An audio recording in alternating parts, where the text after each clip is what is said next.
From the Northway Bank Online Newsroom, I'm Gary McKenzie. This local and regional news update is brought to you by Northway Bank. Want a Northway Bank teller to keep in your pocket? There's an app for that, now available for iPhone and Android. Download yours today.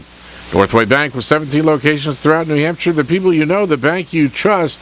Member FDIC, equal housing lender. The National Weather Service has issued a flood watch for the Valley area in western Maine starting late tonight through tomorrow afternoon. Forecasters say the remnants of Tropical Storm Andrea will cause heavy rain to overspread the area with the heaviest precipitation up to 3 inches or even more in some areas expected late tonight through tomorrow morning.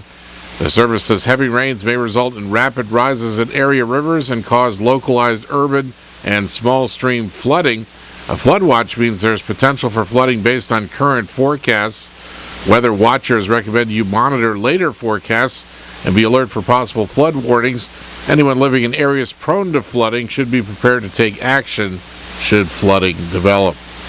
A New Hampshire Fish and Game officer who lives in Albany and patrols the Valley area has been recognized as Conservation Officer of the Year for 2012. Alex Lupshansky, a 5-year veteran conservation officer who previously taught at Conway's Kennett High School, was honored last month by the Northeast Conservation Law Enforcement Chiefs Association.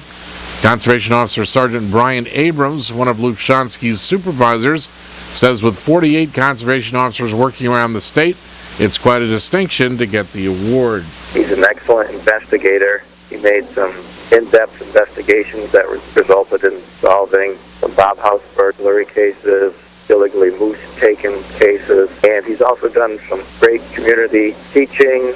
He's used his talents to help educate other members of the force through training and his expertise in climbing and search and rescue techniques. Abrams and Lupshansky frequently work together to coordinate and lead emergency search and rescue missions, and they respond with other officers and volunteers at all hours of the day or night to make rescues in difficult terrain, often in severe weather. Lupshansky's patrol area includes the towns of Albany, Eaton, Freedom, Madison, and Tamworth. He teaches defensive tactics and defensive driving and works on a specialized search and rescue team, dive team, and honor guard. Fish and Game Law Enforcement Chief Colonel Martin Garabedian praises Lupshansky for his outstanding work ethic, enthusiastic attitude, and easygoing approach. Referring to the Bob House burglary case, he says, quote, his perseverance paid off when confessions were obtained, stolen equipment was returned to the ice fishermen, and all the suspects were charged and convicted. Garabedian says Lupshansky's professionalism and attention to detail have a positive effect on his fellow officers, and he commends him for his hard work and dedication. In Maine news, a push to gain support for an expansion of Medicaid to 70,000 more Mainers has succeeded in the state Senate by a bipartisan 23-12 vote yesterday. The Senate approved an amendment to a bill to expand Medicaid, administered as Maine Care in the state. Republicans have opposed the expansion, but the amendment by the Assistant Senate GOP leader Roger Cates of Augusta changed some minds. Among other things, the amendment cuts off the program after 3 years.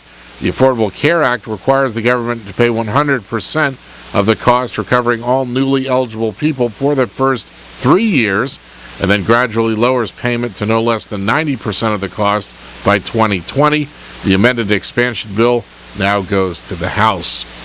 In sports, the New Hampshire Fisher Cats had another bad night on the road last night. Cats hurler Dick McGuire struck out a season-high 9 batters, and Kevin Nolan hit a 2-run homer, but the Cats were beaten 7-2 by the Arrows in Akron. The Seawolves and Portland Sea Dogs were rained out in Erie last night. The Dogs now head to Akron to start a series against the Arrows. The Red Sox beat the Texas Rangers 6-3 last night. Big Papi David Ortiz hit a game-ending 3-run homer, lifting the Sox to the victory after trailing by 3 runs. And the Boston Bruins can sweep the Eastern Conference Finals with a win over the Pittsburgh Penguins in Boston tonight. In the weather today, occasional rain, highs in the upper 50s. Light winds, a flood watch in effect from tonight through Saturday afternoon. Rain tonight, lows in the lower 50s, light winds, and rain on Saturday, mainly in the morning, highs in the mid-60s. From the Northway Bank Online Newsroom, I'm Gary McKenzie.